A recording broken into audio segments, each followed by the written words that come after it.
예, 안녕하세요. 케빈입니다. 제가 지난 강좌 여러분들한테 그 7법칙이라는 강좌를 가지고 7가지 가장 기본적인, 그러니까 기본적이다라는 게 뭐냐면 여러분들이 뭐 문법상 몰라도 7가지 법칙만 알면 문장 정확하게 해석할 수 있다. 제가 그 강좌로 여러분들한테 인사드렸었고요.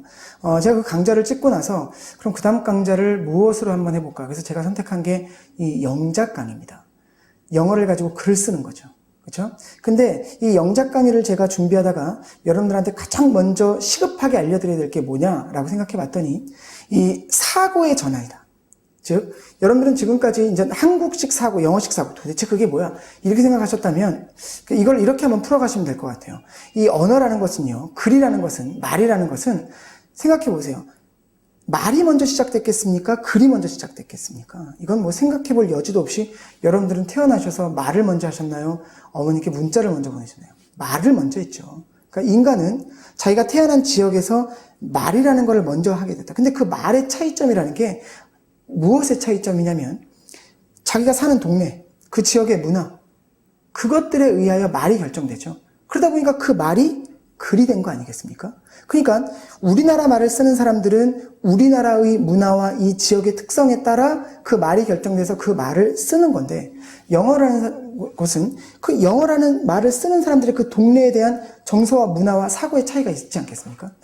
자, 그런 차이점을 정확하게 여러분들이 알고 계셔야, 그래야 그게 여러분들의 사고가 영어식 사고로 바뀌어서 그것을 영어로 옮겨 쓸 수 있다. 그게 올바른 또는 가장 자연스러운 영작문이 될 수 있다 이거거든요. 그러면 제가 너무 추상적으로 말씀드렸다면, 그러면 영어와 우리나라 말의 가장 큰 사고적 차이가 뭐냐? 이렇게 생각하시면 돼요.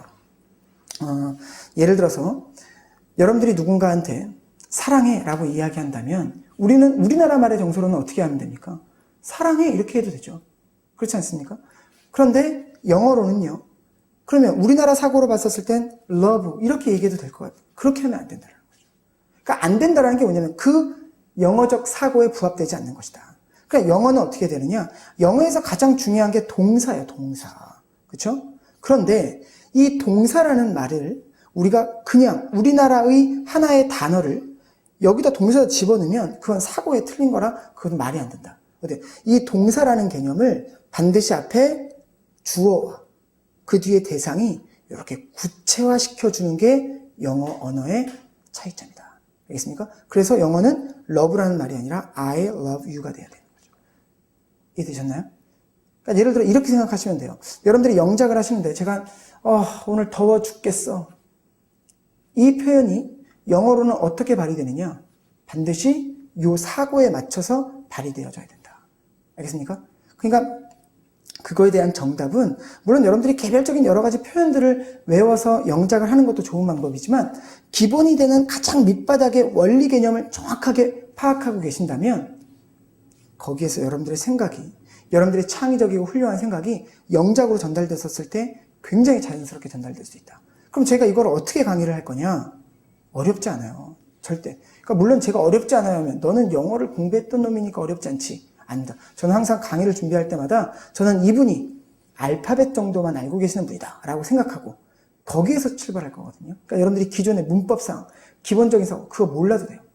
오늘 영어를 다시 공부하신다 라고 생각하시고 내가 지금 처해진 위치에서 반드시 영어를 가지고 자연스럽게 내 생각을 써야 될 필요가 있으신 분들은 그분들에게 가장 적합한 수업일 수 있다. 또 기존에 영어 공부를 많이 하셨어요. 그리고 나름대로 나는 영어 공부를 많이 하고 많이 알고 있는데 항상 영작을 할 때마다 이게 막힌다. 뭐가 문제냐? 가장 기본이 되는 틀의 문제점이 분명히 있다. 그죠? 그래서 그것을 제가 원리와 그리고 4단계 실전적인 영어를 쓰는 구체적인 방법으로 이 강좌에서 여러분들에게 실질적으로 영어를 쓸 수 있게끔 제가 강의하고 여러분들에게 전달해 드릴 것이다. 이 강좌의 목표입니다, 여러분. 알겠습니까? 자, 제 강의 꼭 한번 들어보시고 영작에 대해서 자신감 그리고 자연스럽게 문장을 쓸 수 있게끔 그거에 대한 전략 전술을 가지고 갈 수 있게끔 제가 도와드릴 테니까 꼭 강의 저랑 같이 함께 하셨으면 좋겠습니다. 자, 이걸로 인사말을 대신하겠습니다. 고맙습니다.